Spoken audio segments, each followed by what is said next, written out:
We've got some breaking news here on CBS Sports HQ. JuJu Smith-Schuster is returning to the Steelers.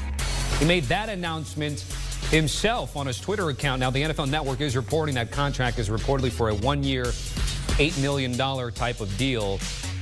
Trying to run it back in Pittsburgh per his Twitter post. And as you take a look at his regular season from last year, nearly 100 catches, still trying to be that #1 receiver from a couple of years ago that had a lot of fantasy managers excited about a potential bounce back year in 2020. It'll be interesting to see what's in store for him in 2021. So I've got some questions. Jamey Eisenberg's got some answers, our senior NFL analyst here. So when we talk about from a fantasy perspective, what's your initial thoughts about JuJu staying with Pittsburgh? Well, Tommy, if you tell me he's going to get 97 and 9 again, I'll sign up for that all day long. But if it's under 900 yards receiving, that's pretty bad. And that speaks to what his role was in the offense and what Ben Roethlisberger's performance was last year. So hopefully Big Ben at a reduced cost comes back and is a little bit more motivated and gets JuJu the ball in a little bit better spaces, specifically down the field. But when you see the numbers that he put up last year, you know what he's capable of. But is he really a #1? Is he better off suited to be a Robin as opposed to a Batman? Because his best numbers have come when Antonio Brown was on the field with him. Now, you got to hope maybe Chase Claypool takes a step forward, that Deontay Johnson continues to put up numbers and catch the ball. But when you list those two guys, you see it's a pretty crowded receiving corps. So with a quarterback on decline and other mouths to feed, it's hard to trust JuJu as a starter, but I still will take him as a high-end #3 receiver, a guy that I can plug and play when the matchup's right and certainly when he's playing well.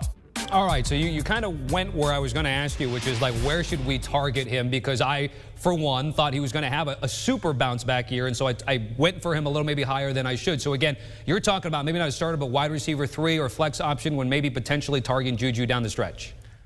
Yeah, I think what we're going to see with a lot of fantasy drafts this year is going to be a big rush on running backs early, and then you get to those receivers somewhere 8 to 30. You could probably put them all in a jar and pick out the one pick a name out and see which one you're going to like best. And I think JuJu's in that conversation because again, when we talk about PPR leagues, it's hard to overlook a guy who's got 100 catch potential. And even as bad as he looked at times last year, 97 catches is hard to overlook. So I think he's still a 90 catch guy. I do hope he gets closer to 1,000 yards, if not exceeds that by a lot. And he is a red zone threat. But again, if Roethlisberger, what he showed us last year, is not going to bounce back. Remember, look, we could knock Big Ben and say that, last year was bad, but he was a year removed from a serious elbow injury. Hopefully there's a little bit of a rebound performance for him as well. So I think JuJu can surprise you this year as opposed to disappointing you last year. It's all a matter of the cost, and I think around round 6 is the time I'm going to look for JuJu.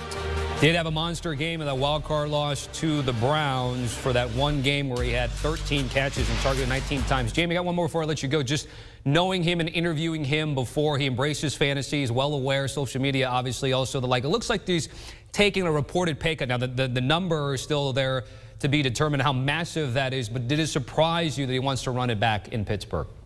Not at all. It's funny because you're starting to see at least the initial social media response to this and people knocking JuJu for not going to Kansas City, where he may have had a better chance to get that long-term deal playing with Patrick Mahomes.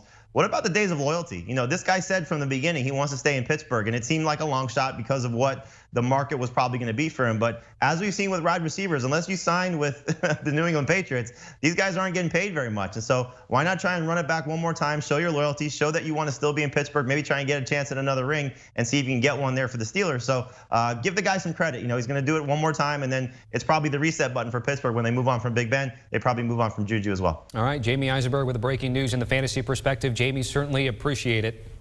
Want a sports network that delivers everything that matters about the game? The highlights, the picks, the instant analysis. No yelling, no fake debates, no politics. Hit the subscribe button and never miss a moment.